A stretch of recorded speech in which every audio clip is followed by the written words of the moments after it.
disasters decapitates our economic base by almost 2% of our entire economy every year. We've costed what is under threat at the moment, and it comes to almost $1 billion. We need $50,000 for every person to move them and stabilize their lives. That's $1 billion in total.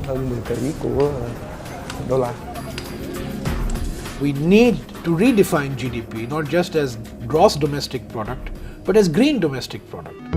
Asia and the Pacific is the most disaster-prone region in the world. Sea levels are rising by up to 8 millimeters per year in some parts of the Pacific. Over 15 years, cyclones in the Arabian Sea have become more frequent and more intense. The World Bank is predicting a $68 billion annual bill before the end of the century. Changes in the Earth's climate have been ascribed to natural variation, but also to global warming.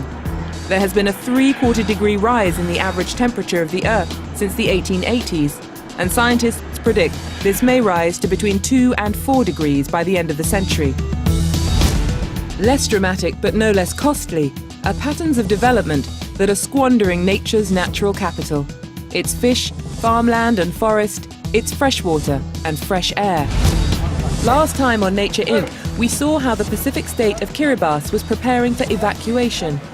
And in the Indian state of Gujarat, we reported on steps being taken to head off environmental disaster. This time, we're in the Philippines and Vietnam. We find that communities are making preparations for a more extreme world.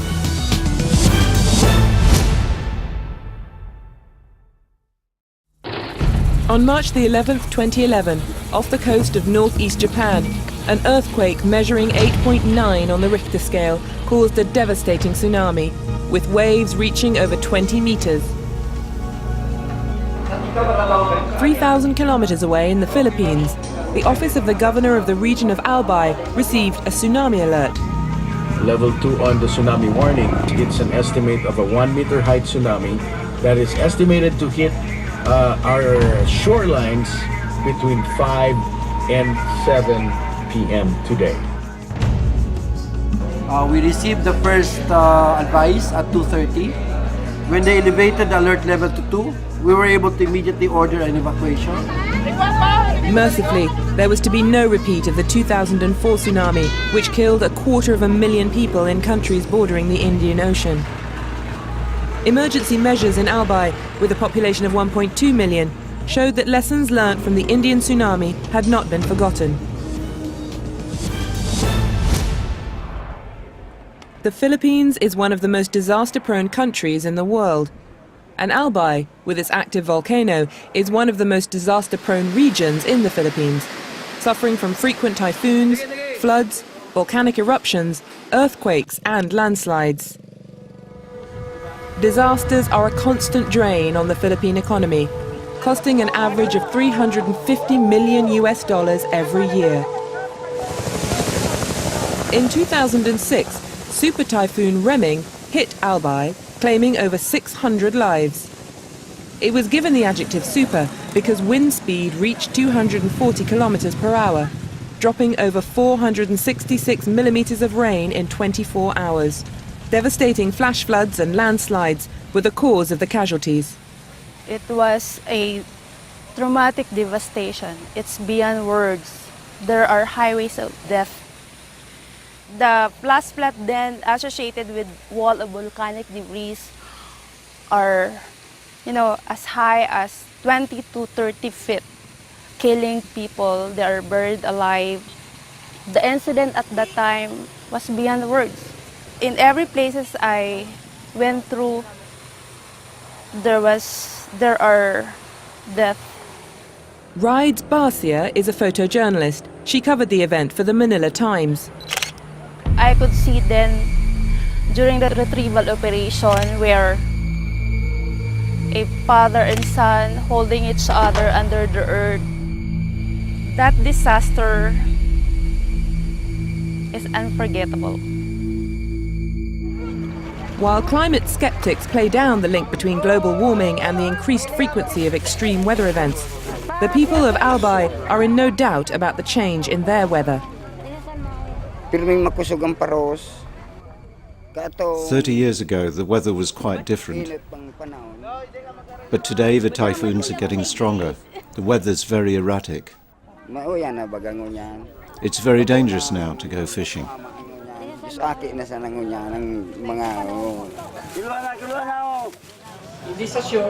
Albai's governor, Joey Salceda, has pioneered a zero-casualty policy. His administration has adopted a killing two birds with one stone approach, investing in disaster risk reduction to make, claims the governor, people of his region safer and better off. The maintenance of the zero-casualty goal is one of the distinctive comparative advantages of Albay. Once there is a signal, like signal number 1, and it's strong, it's gonna hit us, we evacuate. And because once you evacuate in the midst of a disaster, it's no longer an evacuation, it is a rescue. Super Typhoon Reming showed the necessity for a region-wide investment in preparing for disaster. For Governor Salceda, it accounts for why the local economy grew by 8%, while the national economy all but stagnated. The shadow price of doing nothing is definitely more than triple if we do something. The economic logic of adaptation is that it allows development to proceed even in the midst of risks.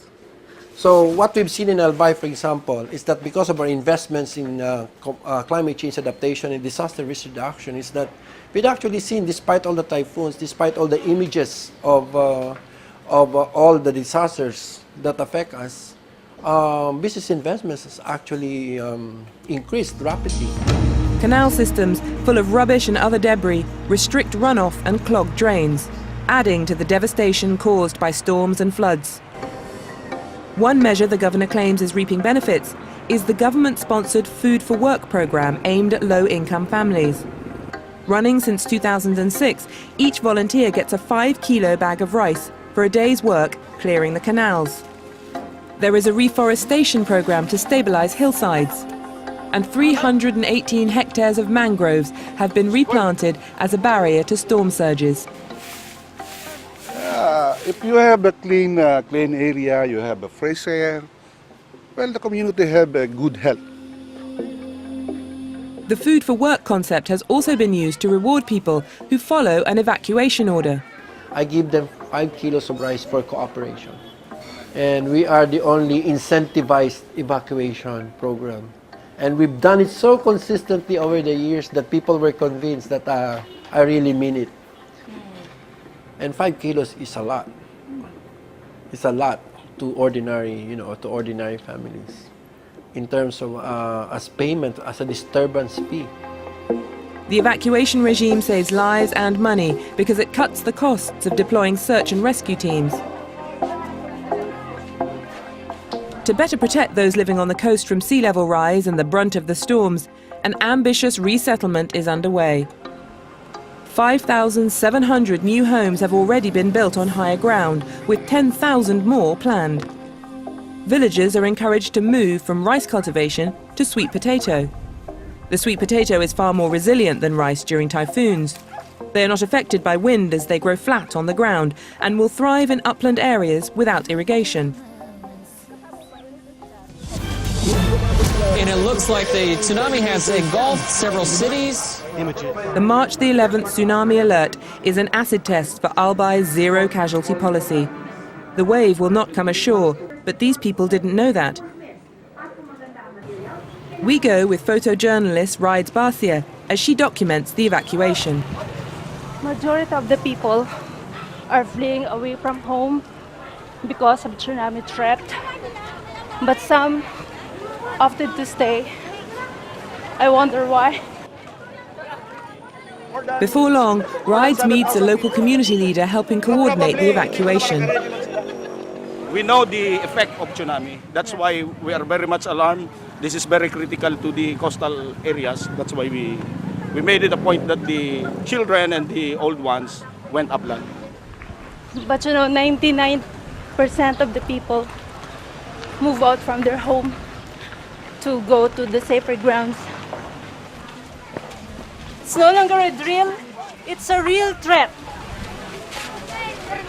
to be swept. Even pigs are evacuated. Oftentimes, they bring with them their cows, their pigs, their chicken.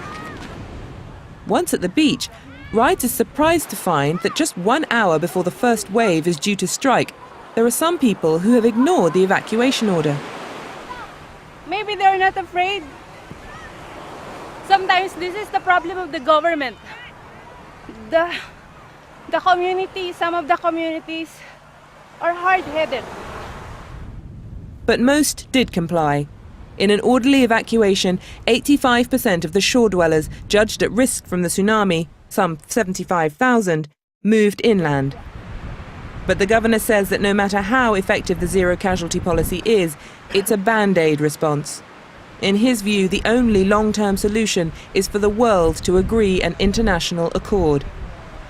Every day, every time I wake up, I just pray for a psychic shift in the worldview of all the national leaders of the world. Adaptation is not the only answer.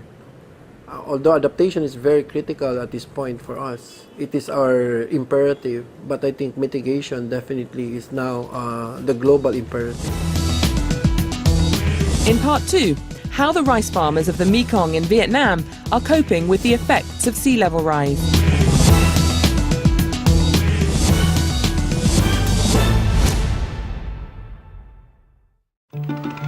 Past and present collide in Can Tho, the biggest and most prosperous city in the Mekong Delta, in southern Vietnam. The rivers and waterways of the Delta bring farmers to Can Tho's floating market, selling a wide variety of fruit and vegetables such as mangoes, pineapple, jackfruit and rice.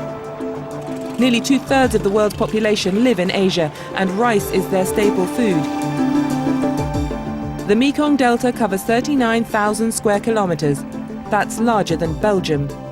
Its rice paddies produce half of Vietnam's total rice output, more than Japan. However, half of the Mekong rice paddies are less than 2 meters above sea level. Saltwater destroys rice paddy. Already, it's estimated 1 million hectares have been contaminated. Worried about the rising seas, the Vietnamese government has begun planning for a 1-meter rise in sea level by the end of the century. The consequences of doing nothing would see more than 1/3 of the Mekong Delta flooded by then.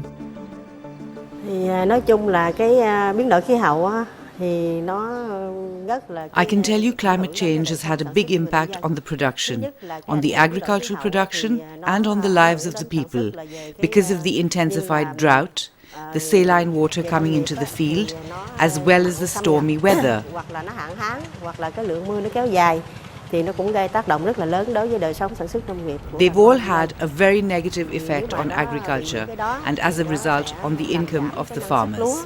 Thì từ cái chỗ giảm năng suất lúa thì nó sẽ giảm đi cái thu nhập của người nông dân. Thì do đó cái biến đổi khí hậu thì nó rất có ảnh hưởng lớn đến đời sống sản xuất của nông dân. The first line of defence are mangroves. Adapted to brackish water, they form a natural barrier against sea erosion. However, it's estimated that half of Vietnam's mangroves have already been cut down, mainly for shrimp farming. During the 2004 tsunami, in the few areas bordering the Indian Ocean where there were still healthy stands, the loss of life and coastal damage was minimized. The International German Aid Agency is supporting a plan to replant the mangroves. Mangroves actually attenuate wave energy. They reduce wave energy and therefore protect the dike from erosion. A 2005 study in Thailand concluded that an intact mangrove forest can reduce wave energy by up to 90%. Without this natural barrier, the cost of maintaining the dikes that funnel fresh water to the paddy has skyrocketed. As you can clearly see, everything in front of the dike has been washed away. You can see some remnants of mangrove trees in the distance. Erosion here occurs at a rate of about 30 meters per year. Not so many years ago, this entire area used to be covered with mangroves. But erosion is so strong that all these mangroves have been washed away.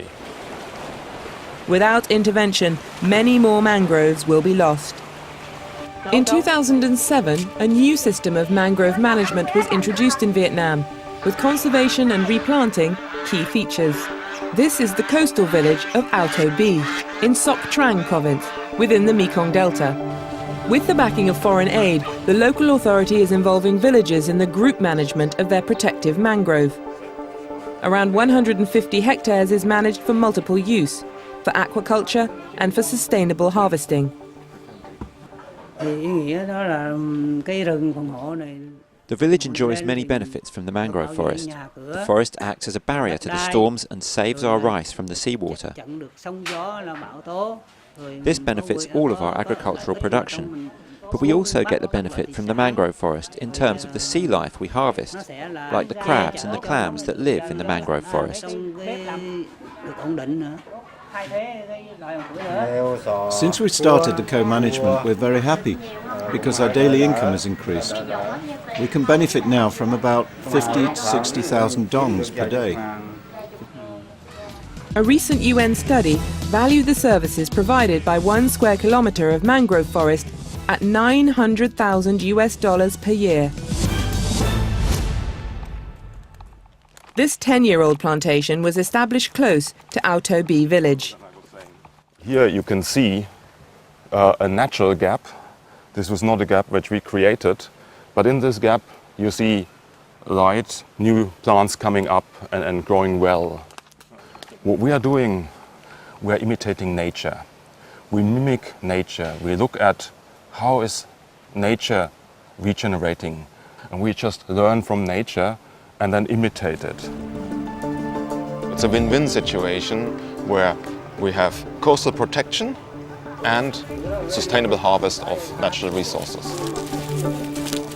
But it's not possible to stop all the salt water seeping into the rice fields. It's estimated over 1 million hectares of farmland are already contaminated by salt, and rising sea levels can only make matters worse. In the next-door province of Tra Vinh, farmer Lee Van Trong has bucked a trend. While his neighbours have seen yields drop from salinisation, he has seen his yield increase.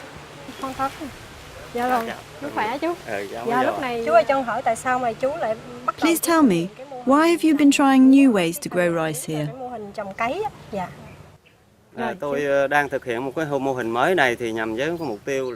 I started to pilot this model because of the changes in the weather recently, the storms and the saltwater intrusion into the rice field. The current technique of rice production doesn't bring any profit to the farmers. So I thought I'd try a new model, and it's working very well.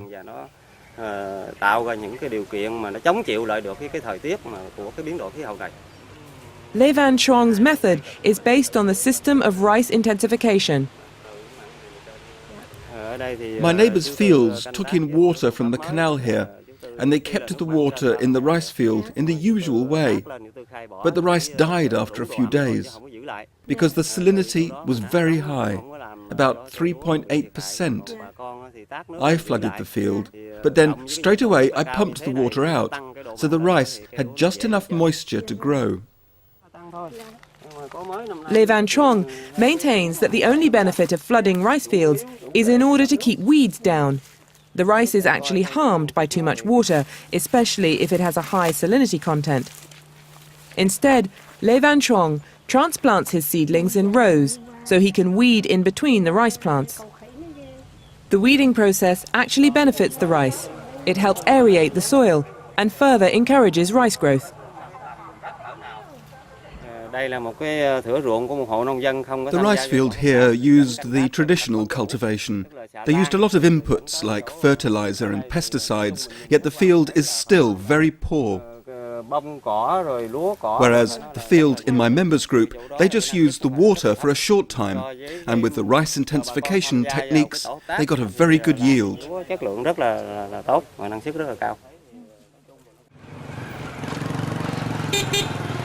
The Kulong Delta Rice Research Institute is using biotechnology to help improve rice varieties. Working with organisations such as the International Rice Research Institute, they're developing rice varieties that are more tolerant of salt and can withstand longer periods underwater. It may be high-tech, but Dr. Nguyen Thi Lang insists the research will only succeed with the full participation of the farmers. Tại viện nghiên cứu, nhưng đối với tôi thì Normally the scientist stays in the lab, but we feel there should be a connection between the rice study and the farmers who are working in the rice fields. So we go directly and we talk with the farmers to see what difficulties they have in order to help them. We exchange ideas about different types of rice varieties and weather conditions. We also collect ideas and the whole approach of the farmer. The feedback from the farmer is very important. It is crucial for our successful study back at the lab. Environmentalists are now becoming supporters of biotechnology. Why? Because it can kill two birds with one stone. It can make a contribution to climate change. It can decrease the need for ploughing. That's equivalent to taking 8 million cars off the road. It can provide a sustainable agriculture, which you cannot with conventional technology, and you can benefit from food security. Open to debate is how much the extreme weather events are due to global warming. But what is not in doubt is how widespread deforestation, destruction of coral reefs, and other forms of environmental impoverishment have left the people and economies of the region vulnerable to more loss of life and escalating bills to repair the damage.